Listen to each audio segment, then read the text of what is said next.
ప్రతి మనిషి తన కోరికలతోనూ, అనేకపరమైన ఆశలతోనూ, అనేకపరమైన ఆశీర్వాదాల కొరకు నిరంతరం వేచి చూస్తూ ఉంటాడు.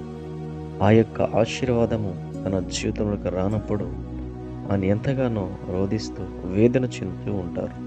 అయితే మన ప్రతి ఆశను మనం మనుషుల ఎదుట చెప్పుచు, వారి యొద్ద నుంచి ఉపశమనమును, వారి యొద్ద నుంచి ఏదో తాత్కాలికమైన సంతోషమును కోరుకుంటూ వాటిని తెలియపరుస్తుంటాం. అయితే నీవు మనుషులతో సమయమును గడుపుతూ ఆ సమయాన్ని వృధా చేస్తున్నప్పుడు అది ఏమాత్రము నీకు ప్రయోజనకరము కాదు గనుక, ఆ ప్రయోజనకరము కాని సమయమును నీవు దేవునిలో సంతోషిస్తే, అది దేవునికి సమయమును ఇస్తే, దేవుడు నిత్యముగా నీ హృదయ వాంఛలు తీరుస్తానంటున్నాడు. ఆయన యందు నీవు నమ్మిక ఉంచితే ఆయన నీ మార్గములను సరళము చేస్తా ఉంటున్నాడు. ఆయన యందు నువ్వు నమ్మిక ఉంచి ముందుకు కొనసాగితే ఆయన నీ ప్రతి మార్గమును సరళము చేసి నేను దీవిస్తానని సెలవిచ్చుచున్నాడు. ప్రభువు మాట్లాడుతూ కీర్తనల గ్రంథము 37 అధ్యాయము 4-5 వచనములో ప్రభు ఈ రీతిగా సెలవిచ్చుచున్నాడు.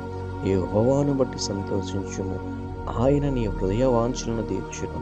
నీ మార్గములను యెహోవాకు అప్పగింపుము, నీవు ఆయనను నమ్ముకొనుము, ఆయన నీ కార్యమును నెరవేర్చును. అవును, ఆయన నీ కార్యాలను సఫలపరచువాడు, నీ కార్యములను సంపూర్ణముగా జరిగించువాడు.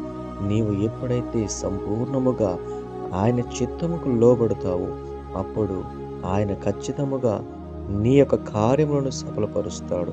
ఆయన యందు నువ్వు ఎప్పుడైతే విశ్వాసములో బలముగా ఉంటావో ఆయన ఖచ్చితముగా నీ యొక్క కార్యములను ముందుకు నడిపిస్తాడు.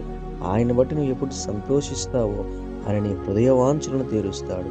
నీవు సంతోషించుటయు ఆయన యందు, నీ మార్గము అప్పగించుటయు ఆయన యందు ఉన్నప్పుడు నీవు నిశ్చయముగా ఇటు వాగ్దానము నీ జీవితము పట్ల నెరవేర్చబడును గాక.